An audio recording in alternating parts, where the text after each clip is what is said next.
all of us have the same value. There's different things that we can do for a very good reason. We need both the masculine and the feminine.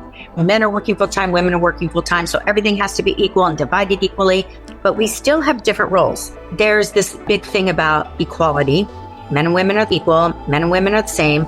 And in relationships, it's way more about equity than it is equality. We've stepped out of the way nature and Creator have intended us to relate.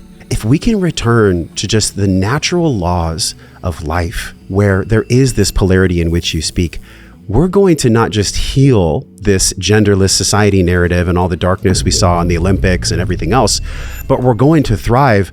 It's all exhausting us to the point where we're finally going to be so exhausted that we put our weapons down and we say, how can we just love each other? Right. How can we just be there for each other again? If you want to be in a romantic relationship where your husband is attracted to you, you have to go into your feminine side. They crave our femininity. They crave it from us. And we offer that. We offer that peace, our homes to be a place of peace for men when they come home. And I hear women say all the time, well, my husband doesn't even want to come home sometimes, so he'll go to the bar. Well, are you creating a peaceful environment? He's been at war all day. He doesn't want to come home and have to fight another war. He wants to come home and be able to relax and be at peace. Are you offering that to him? What wealth do you think is being stolen from male-female relationships, husband-wife relationships?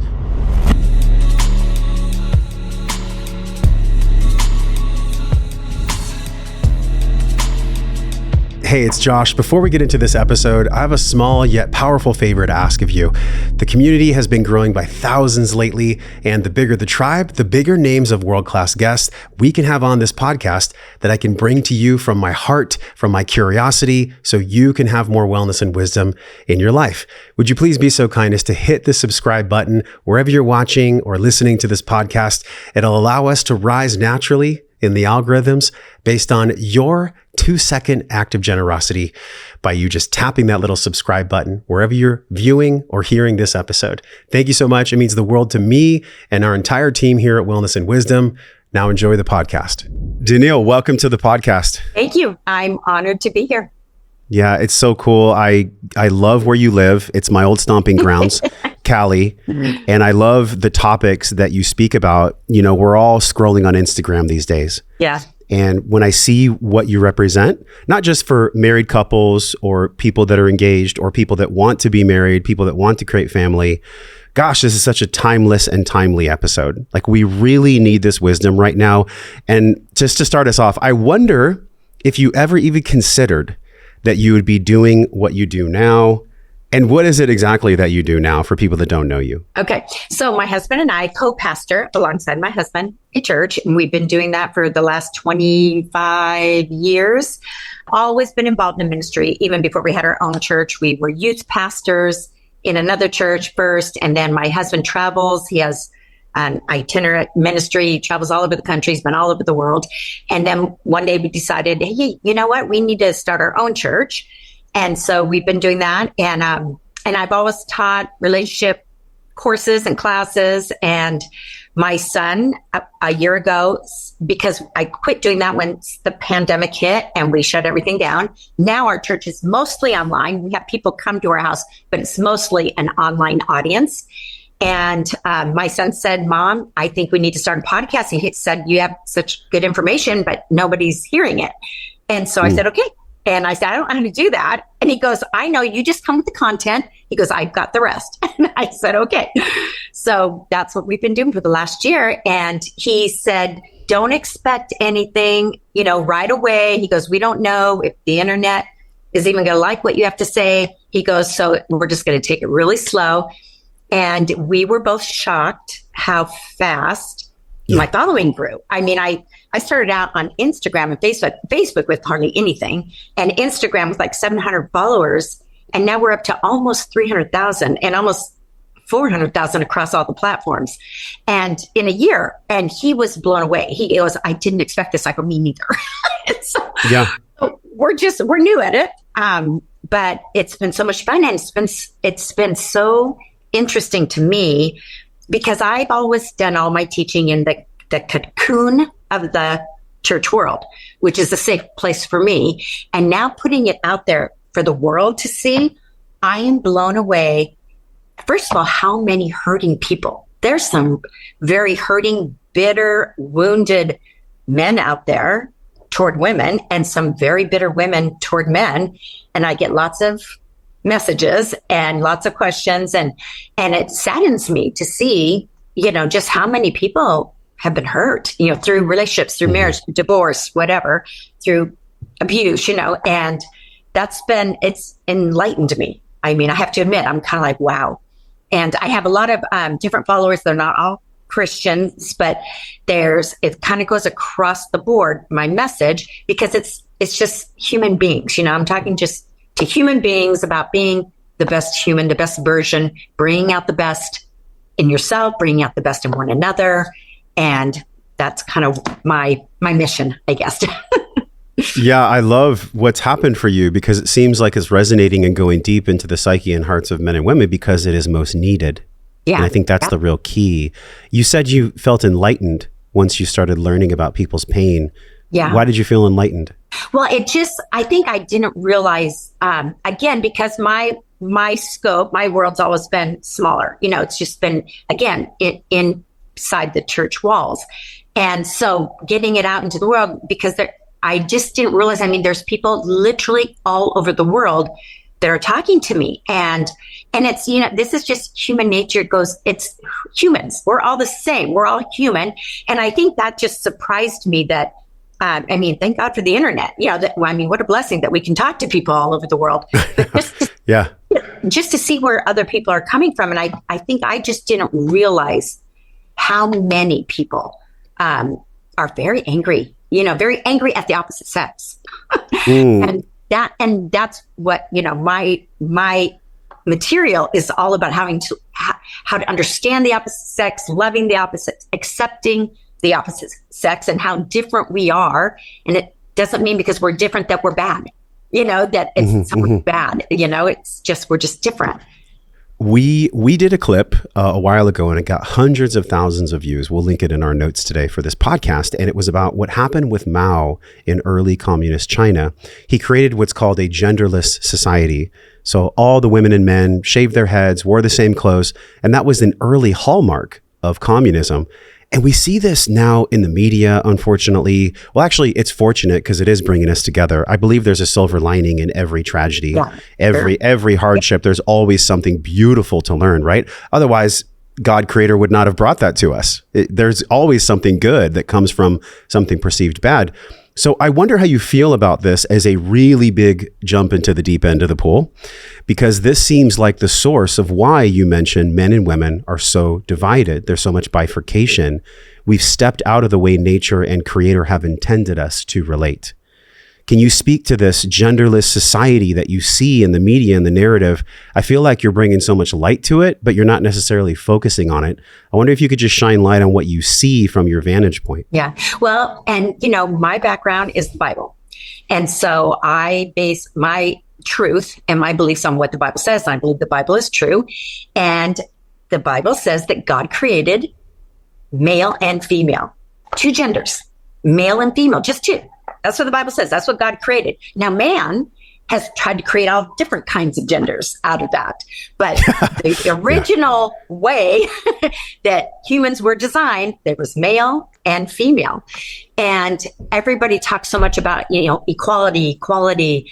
And I do talk about, a lot about the feminist community. And I think that the feminist movement had a good idea. I think in the beginning, it was a good start, equal pay for equal work, and women are as valuable as men. And of course they are. And I believe that in the eyes of God, all of us have value, the same value, but we're not the same. We have different roles. Men can do things that women can't. Women can do things that men can't. Women can birth babies. Men cannot. I don't care what our new culture is saying. Women birth babies, men cannot. That's not how God designed us. He didn't change his mind and decide now that men are going to be birthing babies. Okay, he has not changed his mind. But again, man, some new ideology has created that. So we're different. We have different roles. There's different things that we can do for a very good reason. We need both the masculine and the feminine. We need both. And I just think our culture has come up with all different weird things. And I think it's the enemy. I think it's deception, and it's trying to brainwash people. And I think if we just get back to how humans were designed from the beginning, that we would be so much better off. That's what I believe. And I just think there's a lot of chaos in the world right now, a lot of division, separation, isolation, and that's not God's design. God's design is connection, unity, to bring us together. But I believe there is a small God in this world, the devil, who wants to separate us and divide us, and he hates us. So I can fully respect your views. I really can, and I can receive them. And I want to ask my audience to be patient too, if they've had wounding around the Bible or wounding around God, because the way that you speak, there's wisdom there. And I want to be really mindful too, to just everyone take a deep breath and open your mind to what Daniele's saying. Open your mind, open your heart too. Because I think intuitively, in the same way that butterflies fly for the winter and salmon do a run in the summer, and all these different ways that the nature inside of us rolls out naturally in the world, there's no programming for nature. It just does what it does. And I think if we can return to that, I know I'm speaking reductionistically, if we can return to just the natural laws of life, where there is this polarity in which you speak, we're going to not just heal this genderless society narrative and all the darkness we saw in the Olympics and everything else, but we're going to thrive. I do believe, and I wonder how you feel about this, I do believe that the Creator, this grand theater that we're all living here on planet Earth, this is happening for a specific purpose. This demonic agenda, this bifurcation of men and women, the feminism versus the patriarchy, blah, blah, blah, blah, blah. It's all exhausting us to the point where we're finally going to be so exhausted that we put our hands down, we put our weapons down, and we say, how can we just love each other? Right. How can we just be there for each other again? What do you make of that? To each his own as far as their beliefs. I mean, believe whatever you want, have whatever you want to be your higher power. I mean, whatever, but be a kind human being. Whatever that is, learn to be a kind human being. It's all about loving. Love is what we need in this world. And, a lot of people say, well, what's your definition of love? Well, I would go right back to what the Bible says in 1 Corinthians, that love is patient, love is kind, love is God. And he defines what love is right there. It's so simple. And, it does not boast. It does not brag. It holds no record of wrong. I mean, that's what love is. God is love. So to me, it's like in relationships, how can you learn to love yourself and love others if you don't know who your Heavenly Father is? If he is love, if he created love and has defined love for human beings, if we don't know who he is, how can we possibly know what love is? That's what I believe. So I think we have to base everything off, again, the Bible is that's my frame of reference. So, and that's what I really believe. I love it. Now, have you studied any of Carl Jung's work, or has that come across your table? A little bit, but not a lot. One thing I love that he says, which is in alignment with what you're saying, and this is why I want to have everyone please open your hearts and minds to what Daniele's saying here, because if you've had past wounding about the church, we're going to go there, right? There's a healing, there's a reckoning that's happening on earth right now. I think you're one of the voices that's bringing it together. I can sense that. And what Carl Jung said was so powerful in an interview. The interviewer said, do you believe in God? And Carl Jung looked so confused. He said, do I believe in God? I know God. I know God. Yeah. And there's a big difference between believing in God, because to believe in God means that you have to go through a choice process of even understanding if there is a God. But to know God, to have faith is undeniable compared to belief. What do you make of that? No, I love that. I love how so many scholars, very intelligent people like C.S. Lewis went out to prove there was no God. Some of these guys went out and they made it their mission to prove there was no God. And in researching, they came to know God.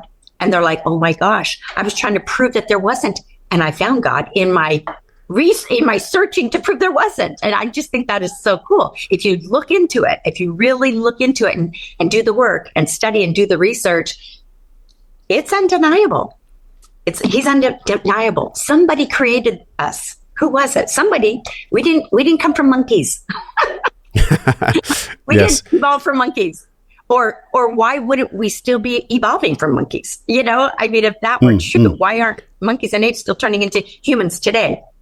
It's just crazy. It's fascinating how we've made as a society, and obviously not yourself, and probably not the people that resonate deeply with your content or that watch or listen to this podcast, but science in a way, especially since 2020, has become a way for people to have a false sense of safety and actually make science God instead of them feeling God or knowing God. Do you see that happening in your world? Oh my gosh. And you know what? I just spoke this week about how the science, the neuroplasticity and neurogenesis, those are really big words, but how that science is finally catching up with what the scriptures have been telling us all along about how the brain works, about renewing your mind, about thinking what you think about, and dwell on and meditate on is huge. And how you wire, your neural pathways. If you are constantly thinking negative and you're cynical and you're a pessimist and you just see the bad in everything, you'll be in a rut where that's all you see. But if you're thinking on the good things, like Philippians 4:8 says, think on these things that are good, positive, beautiful, the blessings, not the curses. If you're thinking on the positive, pretty soon you change your whole mindset. The way you look at people will be completely different. Instead of always pointing out what's wrong with people, their flaws, their inadequacies, we start pointing out what's right. And what you focus on grows. And so if you're always looking at what's right, it gets bigger and bigger till pretty soon you don't even see the flaws and the inadequacies and the weaknesses, because we all have them. But like in relationships, if we're only looking for the dirt, that's all you're going to see. But if you're looking for the good stuff, the gold, the pureness of a person, then you'll see that, and it gets bigger and better in your life. And even if that person doesn't change, you change in the way that you see that person. So it's so much about the mindset. And the Bible has told us that. I mean, the Bible's written, thousands of years ago, and now science is proving that actually works. I just think that's so cool. It is really cool. It reminds me of a passage. I tend to write down, I have a rolling list of passages that I love from the Bible. Okay. And one of them is New King James Version, Mark 11:24. Therefore, I say to you, whatever things you ask for when you pray, believe that you receive them and you will have them. So I'll just say that one more time, because this is very deep. And this applies to everything we're talking about. Therefore, I say unto you, whatever things you ask for when you pray, believe that you receive them and you will have them. Right. So literally, this timeless wisdom, I mean, you could stamp that on a column. You could put that on a cave. You could put it in a PDF online. Everybody understands what that means. It means the way that you pray, the way that you meditate is just as important as the way that you speak to your wife, your husband, or how you live your life. What do you make of that, the Mark 11:24? When you believe, you pray. There's a certain way to pray. Yeah. Because God only helps them who help themselves, right? So what do you make of that? I don't think everybody understands that scripture, because some people will say, well, I want a Rolls Royce. I prayed for it. I want millions of dollars. I believe for it. I prayed for it. You have to pray in alignment with God's will for your life. Okay. Not everybody that asks is going to get. Okay. So your prayers need to line up with God's purpose and his will for your life. So it's more like, okay, God, I am believing for a healing, or I'm believing for a breakthrough. In the name of Jesus, if this be your will, let it be done.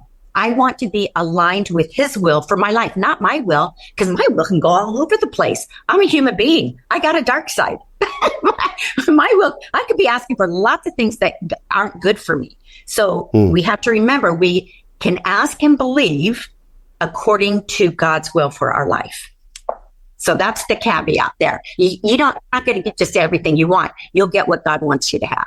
You know what I heard from you there? There's a humility, and I think that's one of the pieces of wisdom that I've been searching and embodying for my whole life, but especially in almost 10 years of this podcast. There's this altar of humility that we must kneel for, that actually allows us to be grateful and receive blessings. If we just ask selfishly, like you said, I want $1 million, I want a Ferrari, I want all these things, for what purpose? For what purpose do we want these things? Is it coming from our ego and our hubris? Or is it coming from our heart and, like you said, an actual kneeling at this altar of humility and saying, if this is in your will, God, if it is in the will of the universe, the creator, or God, however nomenclature you want to say, then therefore I ask and I believe. So that's what I heard from you. Did I get that right? Yes. And God wants us to be healthy. He wants us to be prosperous, not just prosperous with material things and with money, but prosperous in our relationships, rich in our relationships, rich in our family relationships, rich in our parenting. And I mean, in lots of different areas, it's not just about money. And there comes a big responsibility if I want millions of dollars. Well, why? Just to spend on me and to show everybody, like, look at me, look at the big house, the big car, the big jewelry, or because I really want to help people. I want to help the poor. I want to help the less fortunate. I mean, and if you're praying like that and God sees that your heart is because you want money, because you want to pay it forward, you want to bless other people, you're probably going to get it. But if it's just about you and about stuff, then probably not. You're probably not going to get it. What wealth do you think is being stolen from male-female relationships, husband-wife relationships? What wealth do you believe is being stolen right now under our very eyes? Well, I think there's a big thing about equality, and it has to be equal. And men and women are equal. Men and women are the same. And in relationships, it's way more about equity than it is equality. And, for women, and I know, men are working full time, women are working full time. So everything has to be equal and divided equally. But we still have different roles. And there's still something that women bring to the table that men don't as much, regardless of who's working and who's making more money. And I think if we just look at it as is it equitable in our relationships? Like, my husband is very, very plain, very clear in our relationship that he is the man and I am the woman. And he has his role, I have my role. But I think what is, like you said, being stolen is people want everything to be exactly even. And what I always tell women, you're in your masculine energy. If you're at the office, you have to be in your masculine energy because you're producing, you're meeting deadlines, you're being productive. But when you come home, and if you want to be in a romantic relationship where your husband is attracted to you, you have to go into your feminine side. You have to become the girl, because no masculine man is going to be attracted to another masculine man. That energy. And so if you're calling the shots and controlling and trying to wear the pants, it's not going to be attracted to him. So you can leave the masculine energy at the office. We all have both kinds of energy. But when you get home, turn back into the girl. My husband, he has traveled, oh my gosh, our whole marriage. But for 10 years, he traveled 49 weekends out of the year for 10 years. So I was at home raising kids, and they were becoming teenagers. And I was in my role. He was doing what he does best, and I was doing what I did best. But being at home raising the kids, when he was off the premises, that put me in the masculine role. I'm the protector, provider, calling the shots, doing the discipline, all that stuff. So when he would come home, we would argue. The first day, every single time, the first day he'd walk in, I'd be bucking him because I was in my masculine. And he's coming home as the masculine. And we would buck. And it wasn't until I learned, I can go back into being the girl, because now the man is home. The protector provider is home. And now I can go back into this, my soft side, my responsive side, my receptive side, my girl side, my feminine side. And women ask me all the time, they say, well, how do I switch? How do I switch over? Exactly. Because it's hard. My daughter, my youngest daughter, she's in a very stressful job. And then now she's married. They've been married for almost a year. And she said, Mom, and they've been taught everything. They're in great marriages, all my kids. But she said, it's really hard. And she has a lot of masculine energy, my youngest. And she said, it is hard switching back into being female after I get home from work. And I said, well, what do you do? How do you do it? And she said, well, I definitely have to intentionalize it because I'm used to calling the shots. I come home and I've got to, let him do that. And what I've always taught women is, when you come home, do whatever makes you feel feminine. Get that oxytocin, that bonding hormone, release. And for a woman, taking a hot bath, lighting some candles, playing some music, dancing.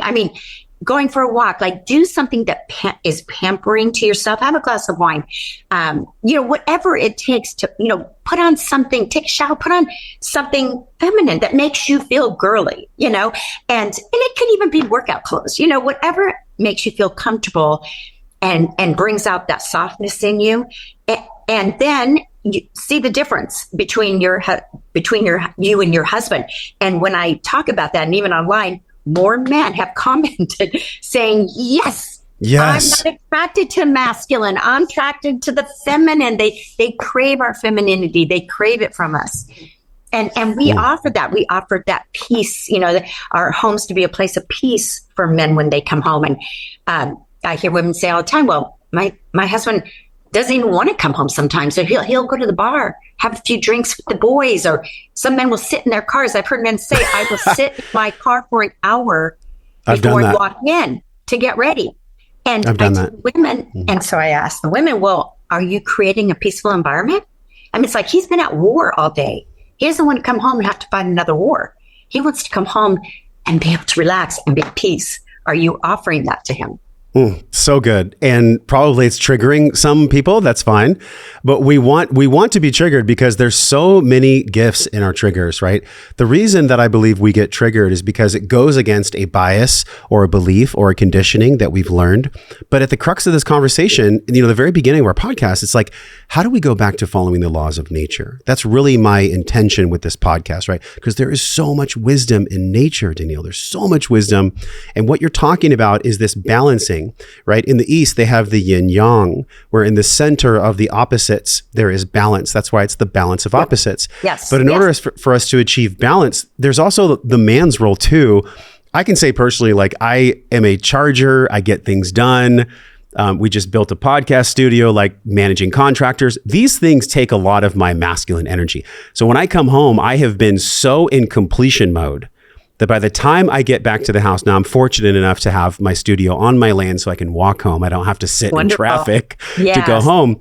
But for people that on top of that have to sit in traffic and be in this completion mode, what can a man do to prepare his nervous system and his regulation to meet his woman when he comes home? So, and I learned this from Allison Armstrong, and I know you know who that is. I love her. We've had her on twice. She's absolutely phenomenal. Shout out to Allison. Yes. Were you a frog farmer in your past? Were you a frog farmer? Oh, no, I don't. I think I found her later on in life before I be a frog farmer. Got it. I married very young and found the Lord very young. So I learned so much, through the Bible and through church about how to be a wife and how to be married. But I've learned so much from her and about men and even about women. And I have lots of different mentors, but one thing that she taught me was that when men come home, that they need like at least 30 minutes. And for every man, it's a little bit different to kind of transition from work to home, to get into that frame of mind from, doing to being home and then being available for your wife and your children. And how if they can just get 30 minutes to transition and relax, and however that looks, every man has their own transition ritual. My husband, when he was flying home, I used to think, well, he got to transition on the plane. He's sitting on a plane for 4 hours, doing nothing, watching a movie. And then, I pick him up from the airport and then he has that time. And what I learned was, no, that wasn't transition time. He was still in work mode. So he didn't get to transition until he actually stepped on the premises. And then I noticed that his ritual would be he had to go to the bank, make deposits, and then he would go in the garage and he'd have to wipe down his car. For him, that was therapeutic. For some men, they got to turn on the TV or get a sports update or sit in a jacuzzi maybe. Whatever your ritual is, I knew that he could not be present until he did those things. And then he'd be like, oh, hi. how you been? Once he did all the stuff he had to do to be able to, now he can be present for me and for our kids. And so I think for men, women need to allow them that time. And more women have said, oh my gosh, that really does work. Instead of throwing the kids at him the minute he walks in the door, like, I've been working all day too, and I'm tired. Like, here, I think we both need our zone out time, but you've got to find a routine, an arrangement that works for you and your family. And because when I posted something about that, oh my gosh, the pushback I got from the women. Well, what about us? What about us? We need to transition. We need time. What about us who work full time and even stay at home moms? And I'm like, yeah, you need time too.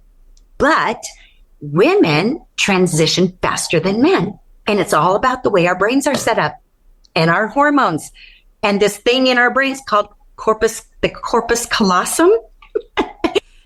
And I won't get into that. That's all scientific. But it really, women, just like women, when they're having conversations, they can go from topic to topic to topic, switch over back and forth, where men, because they're single focused, are like, whoa, wait. We were just, wait, where'd you go? Like, you're talking about something else. I'm still back at this other subject you were talking about. Yes. It switches fast. So I just tell the women, take a deep breath. You'll get your zone out time too. And men were writing they were posting, I need my 30 minutes. And then I tell my wife, okay, I'll take it from here. Go do whatever you need to get your zone out time. And then we'll come back together. I'll take the kids or I'll start dinner or whatever. And just find your arrangement, whatever works for you and your wife. That creates boundaries, really, really healthy boundaries. I think what I've seen in our Liberated Life community and also just in emails and comments, and I'm sure you felt this too, it requires really healthy boundaries. So if a man had potentially an overbearing mother or he's a people pleaser, then he's going to be really challenged to say to his wife or to his lady, hey, I'm actually going to take 30 minutes to decompress so I can show up more loving for you, babe. Yeah. Is that okay? It's hard for him to do that. Can you speak to the men that have issues creating boundaries? How do you go about creating those boundaries? Because it's easy in concept to achieve what you're talking about.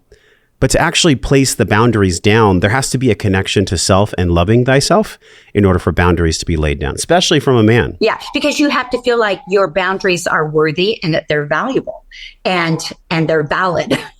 and I actually think men are better boundary setters than women. I think because women are such pleasers and they want to please men, I think women have a harder time. They might set a boundary, but actually enforcing it and executing it, especially if it makes him mad, because that's scary for women. I know with my husband and I, there have been times, and I'm not telling on him, this is public knowledge, he preaches about it from the pulpit, but there was a time and he was stressed and dealing with something, and he was angry and he wanted to blame me. And so he's getting going and he's angry. And my husband's very passionate. He's very intense. And he's using some colorful language. And I just said to him, I go, hold on. I said, this is so not about me. I said, you need to figure out what's going on. Maybe you need to take it to Jesus. I'm leaving. I'll come back. I'm not abandoning you. I'll be back, but I'm not going to sit here and listen to this. And I removed myself.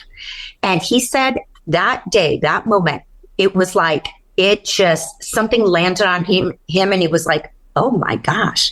Like he realized this was about him. This had nothing to do with me, but I've made a great sounding board, but I didn't like the way he was talking to me. So I just said, I'm going to walk away. And that was my boundary. You don't put boundaries on other people. Your boundary is for you. And it's like, for me, I refuse to listen to that kind of language and that tone of voice and the volume in which you're talking. So when you can calm down and talk to me like a human and respectfully, I'll be back. And and we had to do that a few times. But I think men need to step up and take their role and realize women are emotional. And sometimes women get crazy. We get crazy and can get hysterical and emotional. And I think it's okay for men to say, stop. No, hold on. Okay, we're going to calm down and take the emotion out of it. I mean, go ahead and have your feelings. Feelings aren't good, bad, right, or wrong. They're your feelings. But we're not going to go that way. And I think men need to step up and lead. A woman wants a leader. That's sexy.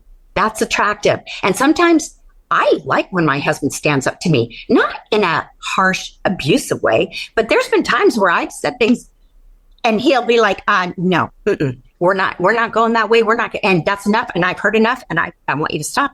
And I'm like, okay. And because I respect him, I'll listen, but I'll definitely push it. Sure. But I realize too that I can get emotional about things, and he's the more rational, logical one. And then sometimes we trade places. Sometimes he gets emotional and I'm the more logical one. Sometimes we trade roles. It just depends on what the situation and what the subject is.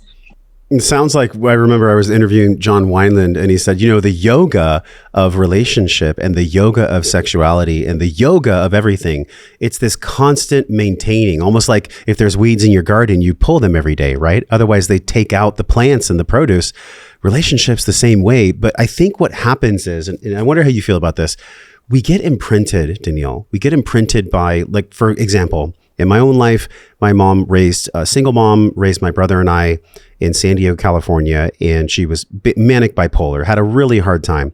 And so I developed hypervigilance. Hypervigilance meaning I'm always thinking a shoe is going to drop. Right. And coming from a bipolar system like that, I've been through many relationships before now, my 5-year loving relationship where we have children and we're creating so much good and beauty in our lives and in our family. But I had to earn getting there. And by turning the mirror on myself, or I like to talk about this, by shining the lantern on myself and others, which is really what this podcast is, I was able to illuminate these parts of myself that it sounds like your husband also got illuminated, where you were like, hey, this isn't about me. This is about you. And this is about you doing your work. For people that have struggled, let's just say for a man who struggled with an overbearing mother or a mother with emotional issues or mental health issues, what have you seen actually help men to regulate themselves when in sacred union, marriage, relationship, that they can really do that inner work on themselves? Is there a starting place for that? I mean, that's a whole podcast on its own. But is there a starting place for a man who's been in that situation with a mother where it was conflictual and where there was some overbearingness?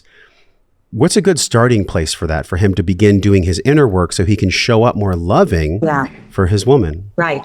Well, I think for a man that, has some wounds and has dealt with trauma in his past. I know my husband had, his mom died when he was 5 years old.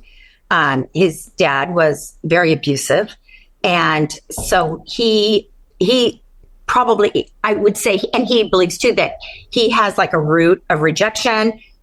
He has abandonment issues because he's 5 and his mom was gone, And so for us, like there was definitely work he had to do, his own personal development, but there's things that I could say or do that trigger him, but I'm not responsible for his triggers. He's responsible for his triggers, because that a trigger says, oh, there's still some undealt with stuff there that needs to be dealt with, needs to be addressed, needs to be healed.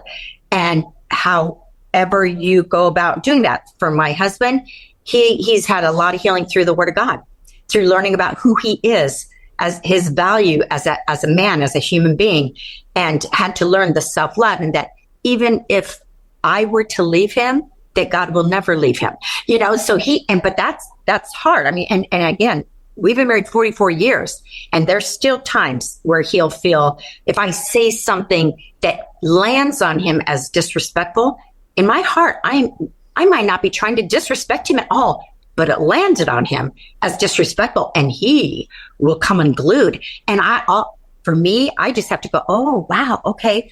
I am so sorry. That wasn't my intention, but I'm so sorry that, gosh, the way I said that, give me another chance. Let me go again. Let me rephrase that maybe. And I always tell him, my intention was never to disrespect you. I love you. I think the world of you, but there's certain ways I say things, or my tone, or the words I choose. And sometimes I mess it up, And so I think we have to give each other that grace. But for him, I know he's had healing. He's had to do a lot of his personal work. As a starting place, I would say God would be the starting place, because again, he's your creator. And the more you learn about God and know who he is, the more you learn about who you are and who he created you to be. There's always therapy, that would be great. I know there's trauma counselors and stuff. God might be a good starting place, but you might need to talk to a therapist to help you walk it through or walk it out. I don't really deal a lot with trauma in what I do, but I'm not a licensed therapist. I'm ordained pastor. Sure. Well, and also too, there's a black slippery slope where there is this sitting and bathing in the feelings that can actually just reinforce those feelings. And so you have to have a really skilled therapist. Caveat to the audience listening and watching. Some of these therapists, they actually just perpetuate the issue because they'll continue to have their patient or their couple coming in just bathe in the problem. Right. But there's really no tools or solutions offered. So I loved what you said that your husband did his inner work. For me, it was really understanding that I am loved and I've always been loved by that which created me. And it wasn't honestly until I was probably halfway through this decade of podcasting where I had many circumstances where there was just absolutely no explanation, Daniele, that I was loved, but I could feel it. It's knowing with your eyes closed and believing and having faith with your eyes open that you're loved and nothing will ever change that. That's, I think, the crux of what we're talking about today. And it's part of the bifurcation with men and women. There's a lack of self-love. Yeah. But there's a lack of knowing that you are loved by that which created you. Well, and the way you develop self-love and self-esteem and self-worth, I heard one person who has been a mentor to me, she said, you have to earn that. Like when you do good things, it makes you feel good about yourself. When you make good decisions, it makes you feel good about yourself. That builds your self-worth, your self-confidence, your self-esteem. When you're giving to others, it's not about giving. And doing, making good decisions. Like I'm really angry and I want to scream and yell and call names, but that's not going to benefit anybody in the long run. So I'm not going to talk that way. I'm really proud of myself that I didn't talk that way. Just making good decisions build your self-esteem, doing things that make you proud of yourself.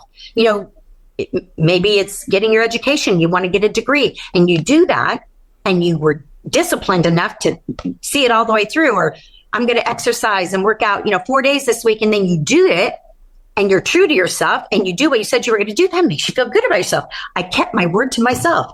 And all those little things, little by little, it's like brick by brick, it builds your self-love, your self-worth, your self-esteem. The things that rip your self-esteem apart is when you do things that go against your moral values, go against what you stand for, go against your integrity. That's what makes you feel bad about yourself and wrecks your self-love.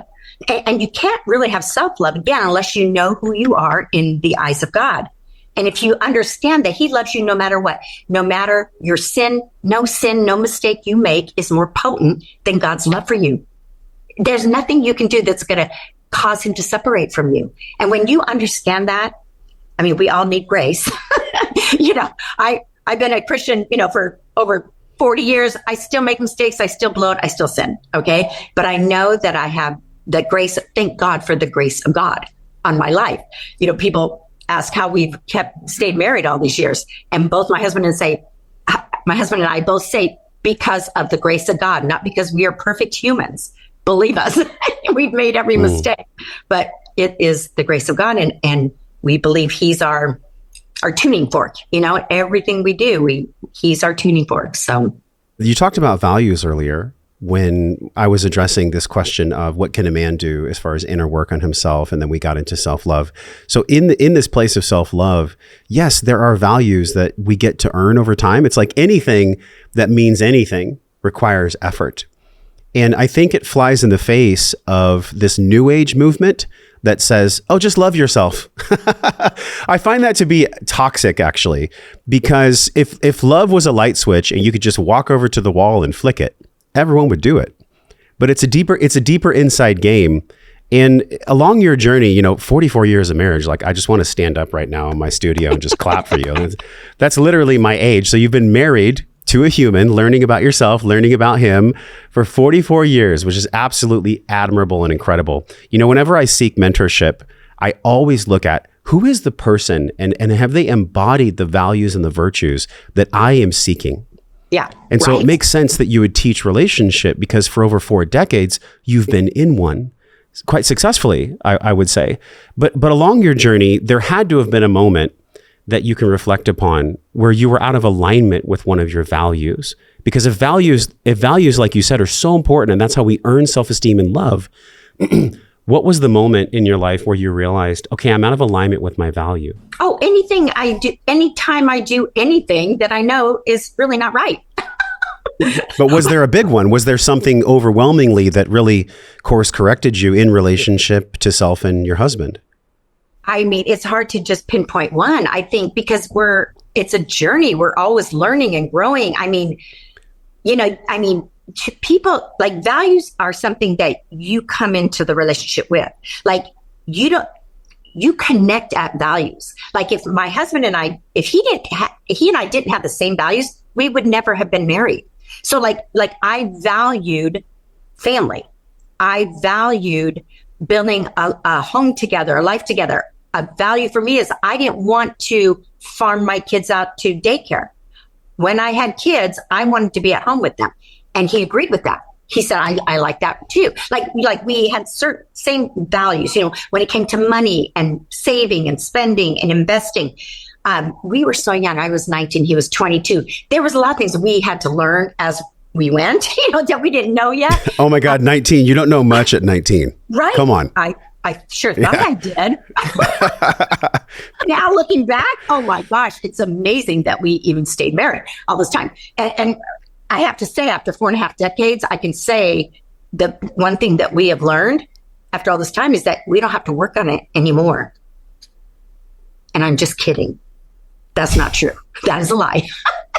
We will always have to work on our relationship because we have to intentionalize making the other person a priority and meeting the other person's needs. It's like it never ends. Again, it is a journey. And because if I said we no longer have to work on our relationship, that would mean we're two people living under one roof, but we're not connecting. And because we still have date nights every week, and we still listen to each other and talk to each other. Even when he travels, he's gone now.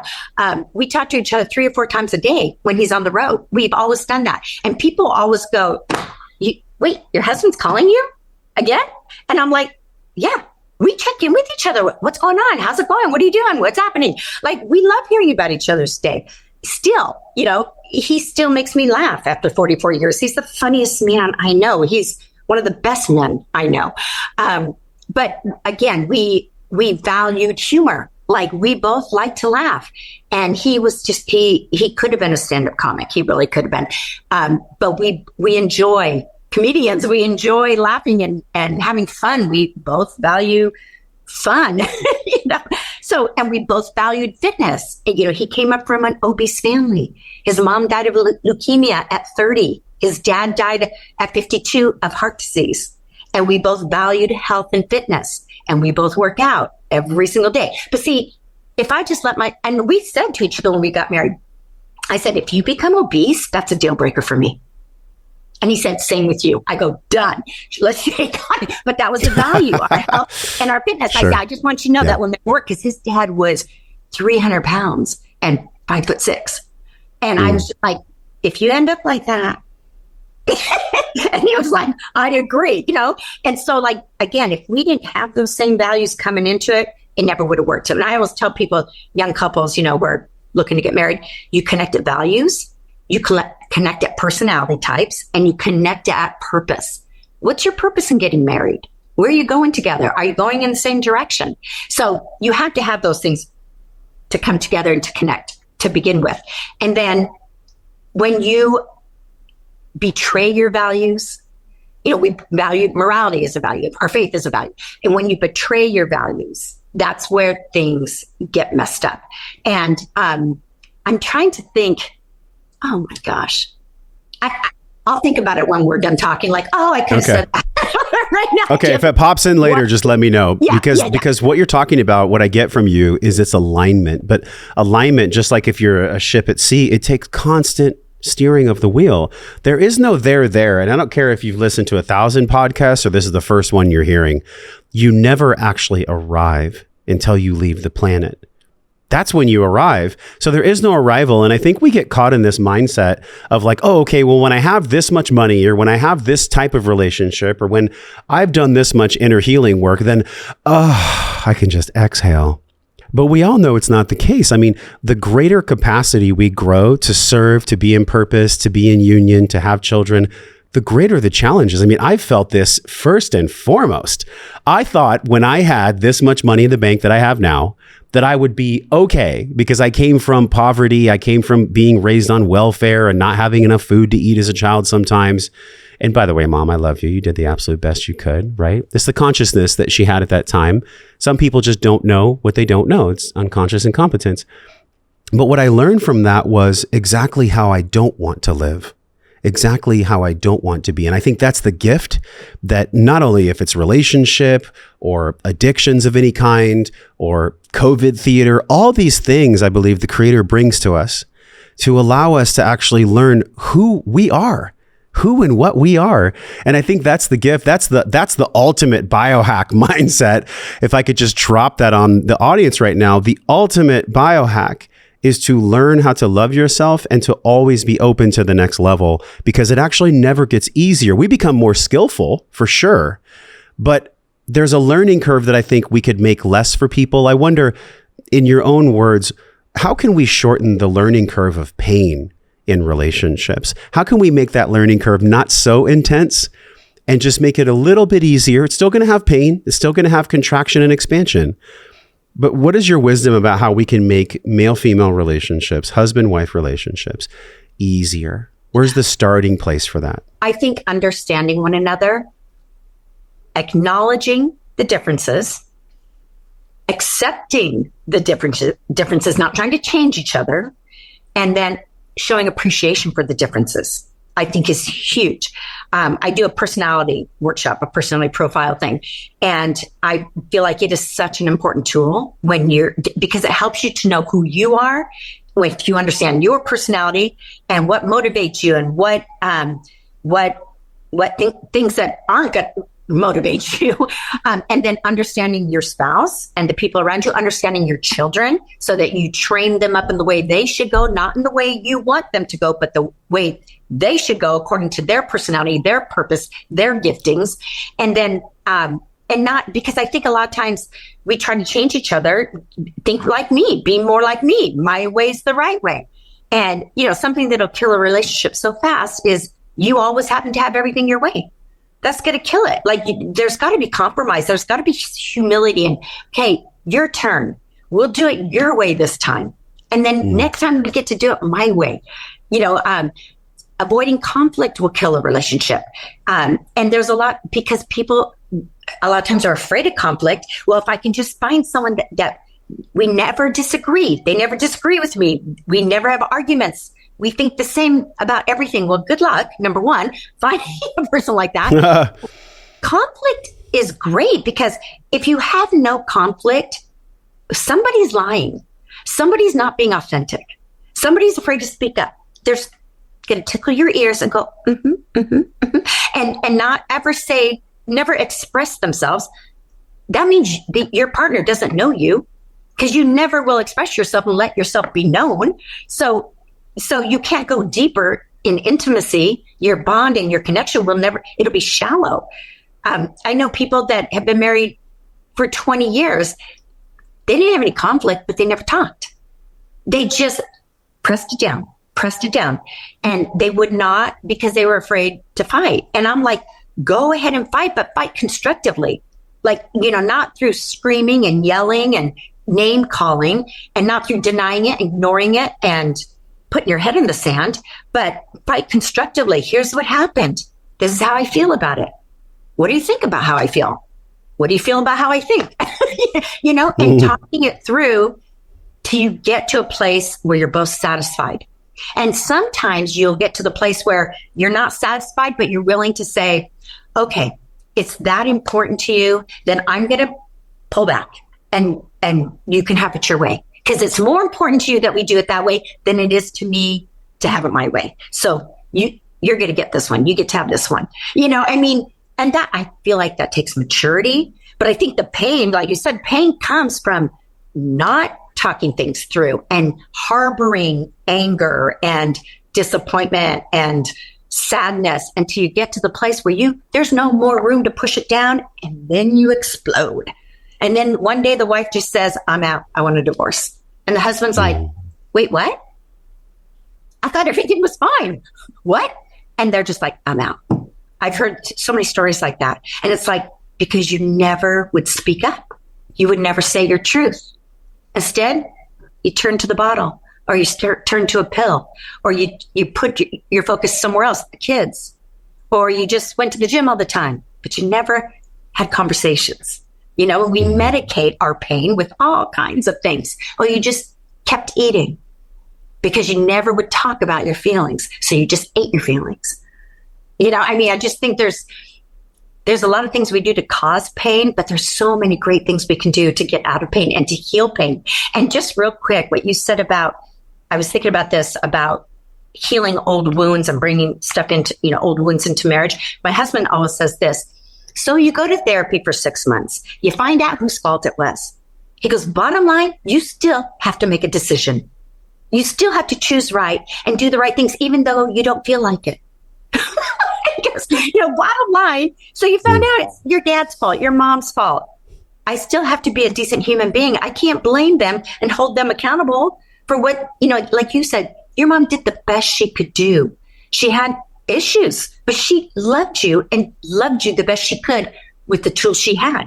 She just didn't have all the tools. Who does?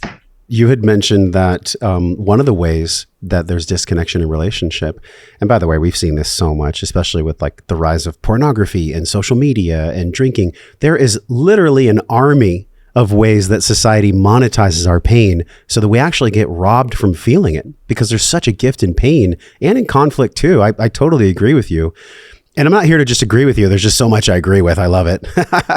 But one thing you had said was that sometimes in relationship, the wife might just focus only on the children. What is the danger of a wife focusing or hyper-focusing too much on the children? What does that do to the husband-wife relationship? It's not good. My youngest daughter just had her first baby, okay? And she's 4 months old. And she said, and she has decided to go the co-sleeping. So that baby's in their bed with them, the baby and the dog. And they're newly married. They're just married, a little over a year. Anyway, so I said, okay, so you do the co-sleeping. I said, just remember, your husband still has needs. Yeah, I know your new baby is your world. I go, but just remember, he still has needs. And she goes, oh, don't worry, Mom. She goes, there's other places to have sex. You don't have to just have sex in the bed.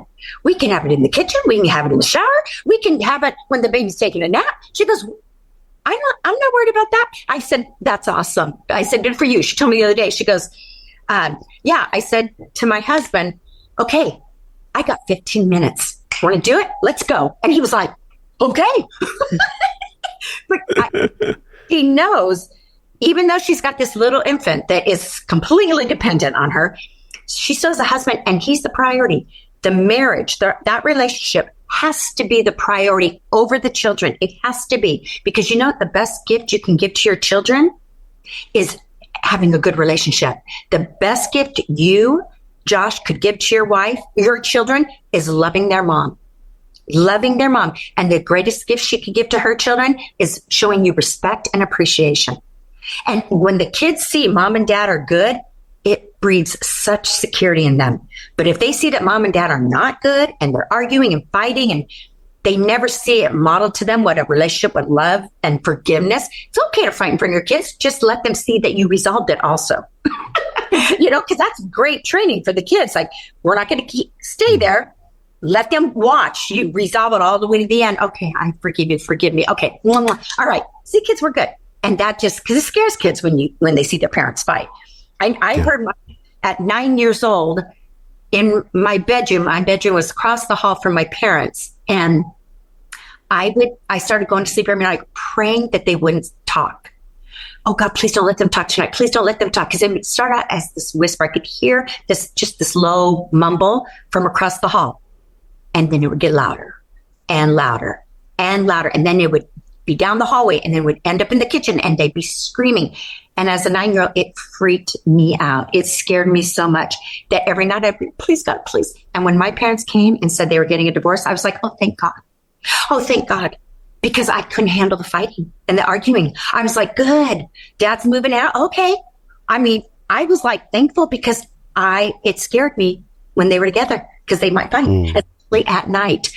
And not that divorce is good, but from a child's perspective, I would have rather had my dad out of the house in order to have peace and not see them argue than to have him in the house and see him fighting like that. It scared the heck out of me. So just be aware that when you have children, it's okay to fight constructively, okay? But just resolve it in front of them. Let them see that you've resolved it. That's a great thing. Anyway. You're touching on a really, really prominent issue that I've seen, not just in our circles, but across the internet. And that is, there is this message that is coming. I think it's coming from a good place. I can sense that it's coming from a good place in the women that are sharing it. But it goes something like this, Daniele.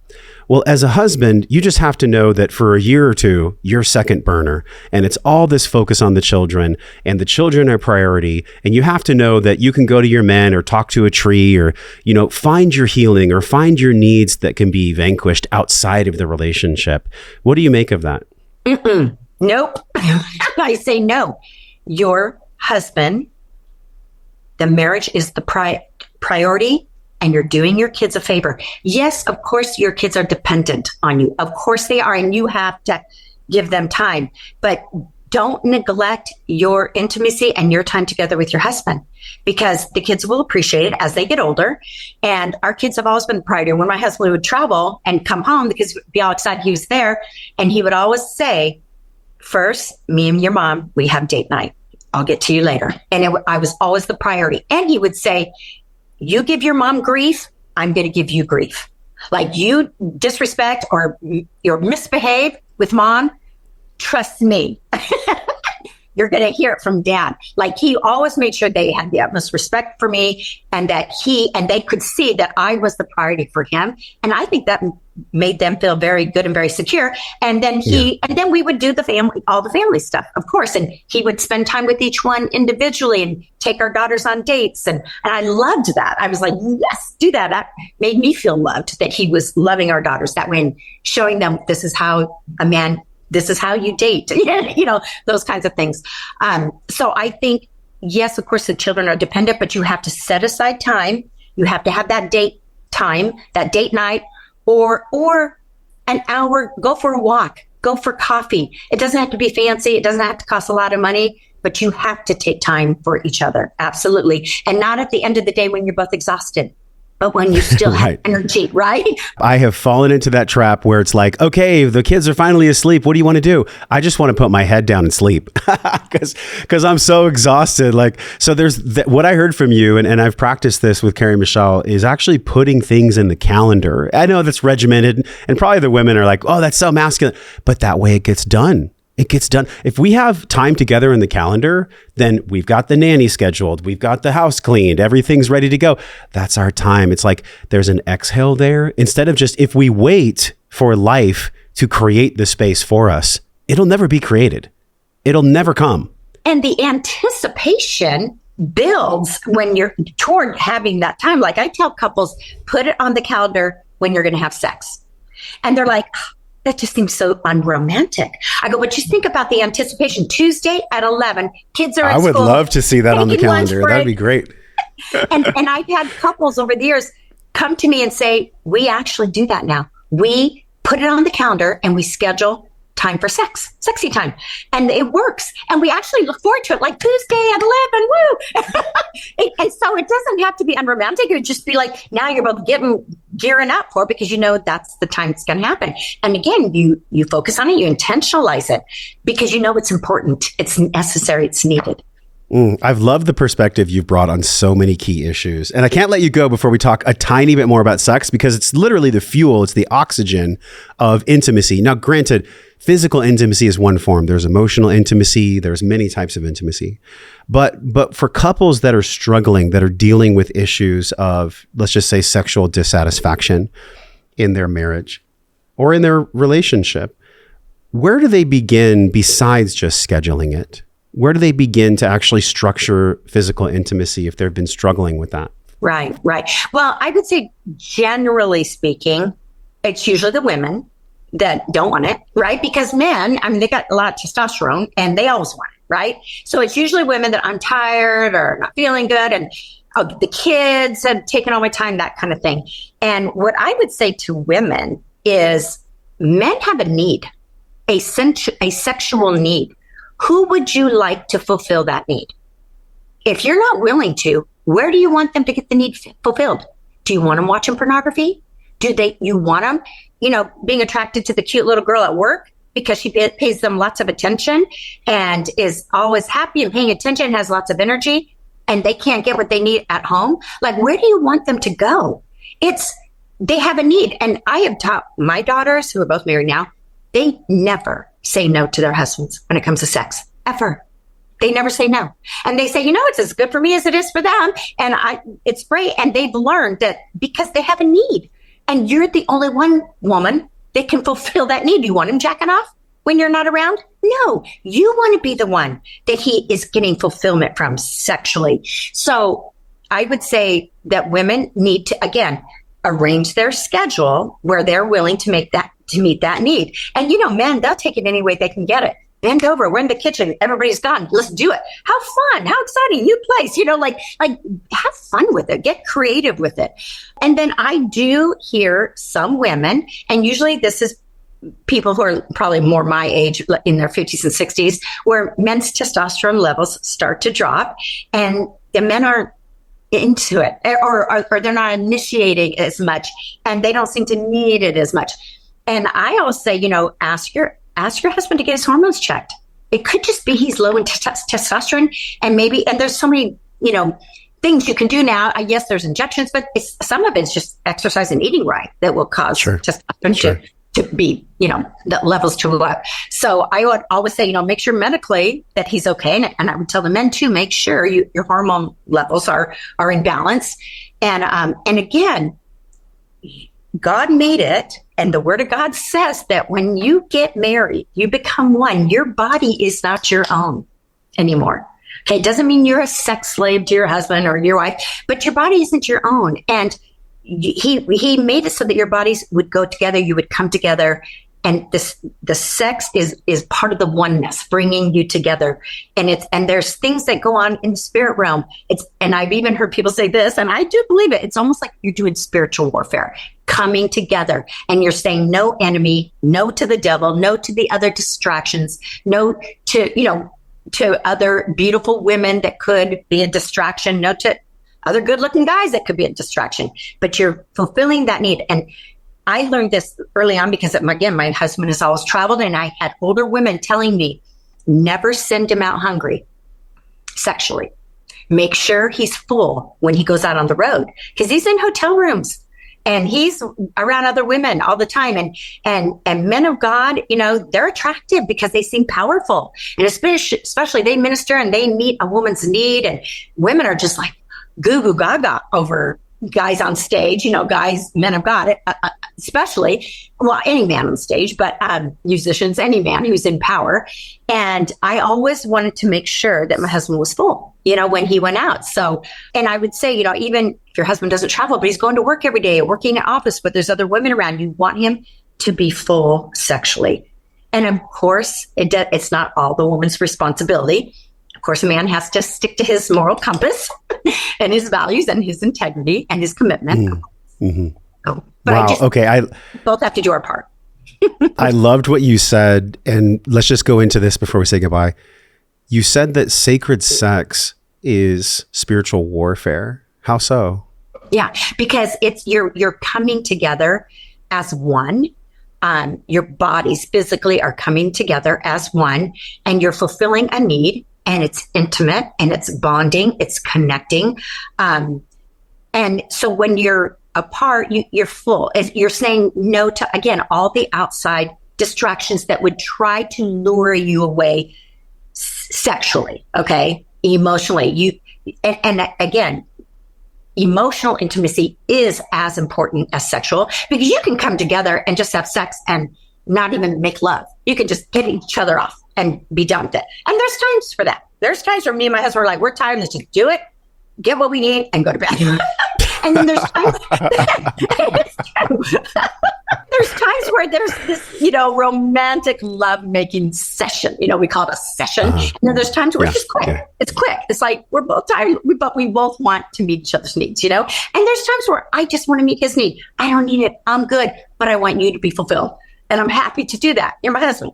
And I think emotional conversation. Again, my husband travels a lot, but we talk, we connect every single day, 2 or 3 times a day. We can't physically because he's gone, but we talk, and just that emotional intimacy where it's satisfying, it's filling. We're on the same wavelength, we're connected, him and I, even though we can't touch. So I think that is also very important, where he knows how I feel. He can engage, and we can express and manage our feelings, our emotions one with another. I think that is also so important, because think about it. What if something happened to you physically where you could not have sex? Like, what if something happened to your body where you weren't able? Are you going to divorce, or are you still going to love one another? And you still your mouth works, you can have conversation, you can connect emotionally. You might not be able to physically. So I think there's other ways of connecting that isn't just through intercourse, if you know what I mean.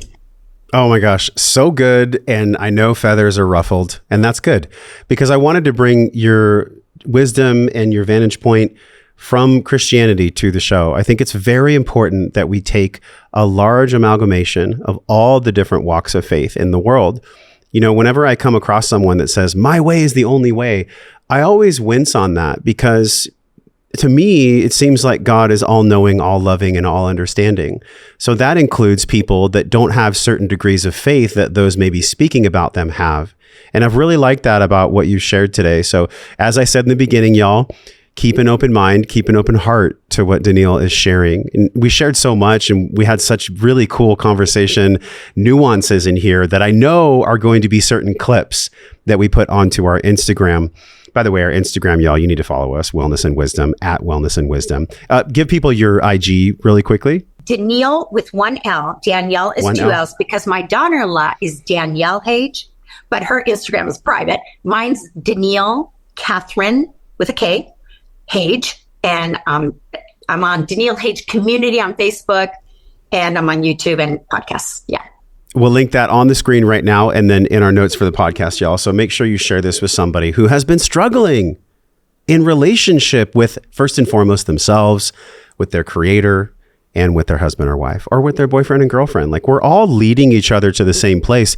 Can we just learn how to love each other and to actually do what nature shows us, and to get rid of the clutter? I think really what you've provided for us today is there's so much clutter in the world, especially with social media, and there's this massive distortion. And really what we're being called forth to be is our own signal above all the noise. There's so much noise out there. And I think the only way we can do that, Daniele, is to have a connection with something outside of us, because then we're just making life about us. I mean, that's kind of boring. I mean, it might seem hedonistically fun for a while, but at some point the wheels fall off the wagon in hedonism. Can you share parting guidance about where we are as a confluence, really, where hedonism is so pervasive? I mean, look at the Olympics.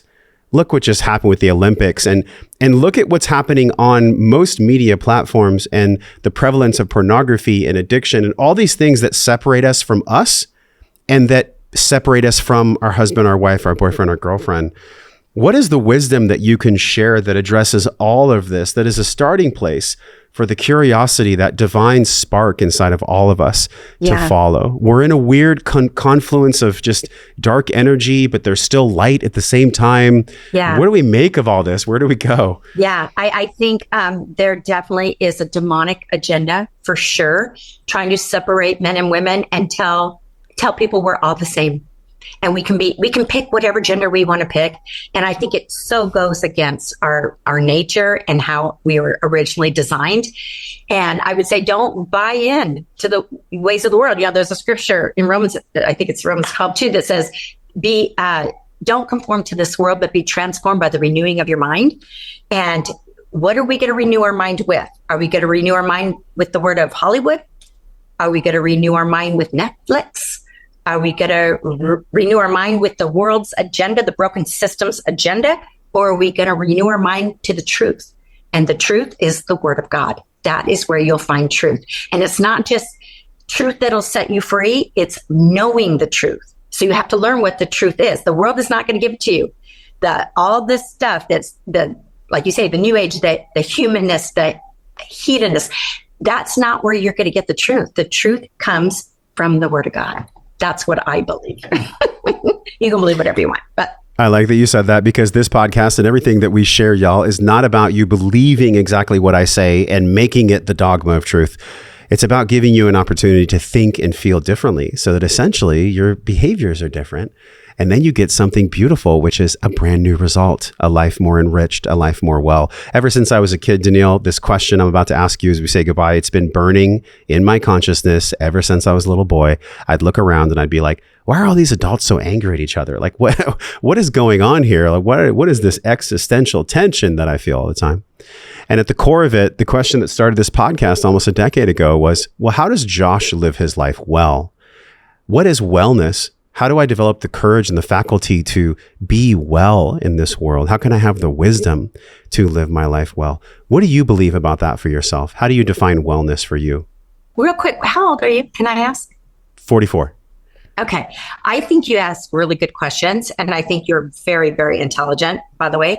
And I think it's so neat that you, as a kid, wanted to know that. I mean, that's beyond your years, as a child, but now you're in your 40s, and I can see that you're searching. You're looking for the solutions, the right answers. So I knew you were going to ask me that, so I wrote it down. Thank you. Okay, so can I read it to you? Yes. All right. So wellness ultimately shows up in a healthy mindset, physically, emotionally, spiritually, and mentally. Wellness doesn't just stop at the physical. You might be physically healthy, but maybe you're not a kind person. Or you might be emotionally healthy, and you're able to express, engage, and manage your emotions, but maybe you're in really bad shape physically. Okay. Or maybe you're mentally healthy, where you're confident, not arrogant. You don't think you're any better or any worse than anyone else. You accept your strengths and your weaknesses, but you lack discipline when it comes to, let's say, physical health. Or maybe you're financially healthy, but you're not generous. You're stingy. Your money's all about you getting. And maybe you live in a constant fear of losing it all. A well and wise person knows that giving brings much more satisfaction and contentment than getting. I believe wellness expresses itself through the ability to give love as well as receive love, the ability to forgive, yet maintain healthy boundaries, the ability to sustain healthy, loving relationships. Wellness is resilience, the ability to overcome diversity, the ability to bounce back after hardship or difficult times, the ability to weather storms, the storms that life throws your way. Wellness is building a legacy. There's something left on the planet long after you're gone. A piece of you is left after you leave. At the end of the day, wellness is a lifestyle of loving and being loved. That's what I think. Heart expansion, Daniele. Thank you for being on the podcast today. Really, really valued the wisdom and the different vantage point that you've brought to many people who are possibly hearing you for the first time and in their journey of knowing God, understanding who and what God is, and knowing who they are, knowing how absolutely beautiful and loved that they are. As we say goodbye, I just want to thank you from my heart for the entire global audience. We really, really support you. And y'all go and make sure you follow her. Make sure you have something on your website where people can actually go through this personality profile. Is that correct? Or do they reach out to you on Instagram? I actually had an app in the App Store, but we're redoing it. So it's no longer available in the App Store. But I'm hoping to get that. Well, until we hear from you again, we'll be following you and supporting you. And until we do another podcast, potentially in the future, it'd be great to do it here in Austin for round 2. I mean, the studio is incredible. We're both present. We're both here. And when I say both, I mean myself and our creator. And Daniele and I are wishing y'all love and wellness. We'll talk with you soon.